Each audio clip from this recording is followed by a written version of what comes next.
Pigeon company का air fryer है, 4.2 litre healthy fry. इसमें प्रॉब्लम ये आ रही है कि ये ऑन नहीं हो रहा। बाकी हमने नीचे का इसका माइक्रो स्विच तो चेक कर लिया, माइक्रो स्विच इसका बिल्कुल ठीक है। उसके बाद अब हम इसका ऊपर का जो डिस्प्ले पैनल होता है वो डिस्प्ले पैनल को हटा के चेक कर रहे हैं कि इंटरनल वायरिंग में कोई इशू होगा जिस वजह से ये ऑन नहीं हो रहे। तो डिस्प्ले पैनल हटाने के लिए नीचे 4 लॉक होते हैं, उन 4 लॉकों को आप पेचकस की हेल्प से रिमूव कर सकते हैं इजीली। वो रिमूव होने के बाद आप अंदर देख सकते हैं कि आपको कोई लूज़ कनेक्शन तो नहीं दिख रहा। अगर दिखता है तो उसको एडजस्ट करके, अगर आगे बढ़ना है नहीं दिखता तो हम सबसे पहले इसका डेकोरेटिव रिंग जो होता है गोल्डन कलर का वो हटाएंगे। अब अपना गोल्डन वाला डेकोरेटिव रिंग हटाने के बाद हम इसके डिस्प्ले पैनल जो वायर कनेक्ट है मेन पीसीबी के साथ उसको हम हटा देंगे। उसके बाद बॉडी में हमें 4 होल्स दिखेंगे। उन्हीं 4 होल्स के अंदर अपने स्क्रू रहते हैं जो कि बॉडी को इसके साथ अटैच करके रखते हैं। अब वो चारों ही स्क्रू को हमें खोलना पड़ेगा, उसी के बाद ये बॉडी हमारी अलग हो पाएगी इस एयर फ्रायर से। अब जब आपके चारों ही स्क्रू रिमूव हो चुके हैं तो इसके बाद आप ज़रा थोड़ा सा ही फोर्स लगाएंगे तो ऊपर की बॉडी जो है वो अपने एयर फ्रायर से अलग हो जाएगी। अलग होने के बाद हम पहले एक बार सारे कनेक्शन चेक कर लेंगे कि कोई कनेक्शन लूज़ तो नहीं है। अगर कनेक्शन कोई लूज़ नहीं है तो उसके बाद एयर फ्रायर के अंदर अपने 2 थर्मल फ्यूज़ लगे होते हैं जो आप देख पा रहे हैं, एक रेड वायर में और एक ब्लू वायर में। इन दोनों थर्मल फ्यूज़ों को अब हमने चेक करना है कि कोई थर्मल फ्यूज़ तो डेड नहीं है। मैं अपने सीरीज़ बोर्ड के थ्रू इसे चेक कर रहा हूँ। तो मैं अपने सीरीज़ बोर्ड में अपनी सीरीज़ वायर लगाऊंगा और सीरीज़ वायर लगाने के बाद मेरा जो ब्लू वाला थर्मल फ्यूज़ है उस वाले फ्यूज़ पे मेरा बल्ब लाइट दिखा रहा है। तो मेरा ब्लू थर्मल फ्यूज़ तो बिल्कुल ठीक है, तो उसमें मुझे कुछ करने की कोई ज़रूरत नहीं है। अब जैसे हमने इसकी स्लीव हटाई थी, स्लीव दोबारा से वहाँ पर लगा के अपने फ्यूज़ को उसी की जगह पे दोबारा फिक्स कर देंगे ताकि आने वाले टाइम में कोई और इशू ना आ जाए इसके कारण।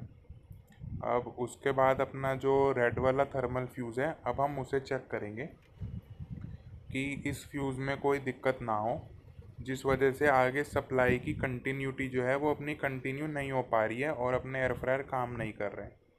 तो अब थर्मल फ्यूज़ के ऊपर से हम अपनी स्लीव हटाएंगे। स्लीव हटा के मैं अपना इसको चेक करता हूँ तो मेरा जो है सीरीज़ बोर्ड का बल्ब नहीं जल रहा है। तो मेन इशू अपना थर्मल फ्यूज़ में ही है, जो रेड वायर के थर्मल फ्यूज़ इसका डेड हो रखा है जो आगे सप्लाई की कंटिन्यूटी नहीं दे पा रहे हैं। तो इसको आप चेंज करना चाहें चेंज भी कर सकते हैं, मार्केट में इजीली अवेलेबल है। बट मैं फ़िलहाल इसे चेंज नहीं करूँगा। मैं कोई भी कॉपर की वायर लूँगा और उस वायर में से 2 से 3 थ्रेड निकाल के एक जंपर बना दूँगा उसको, जो कि मेरी इलेक्ट्रिसिटी को कंटिन्यूटी दे देगा। उसमें फिर इस थर्मल फ्यूज़ का काम ख़त्म हो जाएगा, वो उस वायर के थ्रू मेरी सप्लाई आगे जाएगी। तो वो जंपर बनाने के लिए पहले मैंने 3 वायर ले ली हैं। उन तीनों को ही मैं अब इसके ऊपर रोल करके एक बारी ऊपर रोल करूँगा थर्मल फ्यूज़ के, फिर उसको नीचे की तरफ ले जाऊँगा अपने फ्यूज़ के। फिर वहाँ पर मैं उसके 1 से 2 राउंड करके दोबारा से ऊपर ले जाऊँगा। फिर वहाँ पर उसका 1 से 2 राउंड बना के मैं अपनी जो स्लीव है, स्लीव को जैसे मैंने हटाया था मैं अपनी स्लीव को दोबारा से ही वैसे फिक्स कर दूँगा उस पर। पर उससे पहले हमें फ्यूज़ को प्रॉपरली लगाना है कि फ्यूज़ में कोई भी ऐसा ना रहे कि ये फ्यूज़ काम ना करे। तो अब करने के बाद जहाँ से हमने थर्मल फ्यूज़ को हटाया था हम दोबारा से उस जगह पे उसको फिक्स कर देंगे। अब थर्मल फ्यूज़ को हम इसमें फिक्स कर देंगे प्रॉपरली। तो थर्मल फ्यूज़ का बेसिकली अपने एयर फ्रायर में ये काम रहता है कि कभी इन केस अगर इसका मेन पीसीबी फेलियर हो जाता है तो अपने को कोई इशू नहीं होना चाहिए या बॉडी मेल्ट नहीं होनी चाहिए, जिस वजह से 2-2 थर्मल फ्यूज़ ऑलरेडी कंपनी हमें देती है एयर फ्रायर के अंदर। बट इसमें हमने नया थर्मल फ्यूज़ इसलिए नहीं लगाया है क्योंकि इसमें ऑलरेडी 2 थर्मल फ्यूज़ हमें मिले हुए हैं। अगर एक थर्मल फ्यूज़ को हम डायरेक्ट कर देते हैं तो दूसरा थर्मल फ्यूज़ अपना काम करेगा प्रॉपरली। उसके बाद हम अपनी बॉडी को अब दोबारा से फिक्स कर देंगे जैसे हमने खोला था। वही 4 स्क्रू उन चारों होलों में लगा के हमें उन चारों को टाइट करना पड़ेगा, तो अपनी बॉडी वहाँ पर फिक्स हो जाएगी।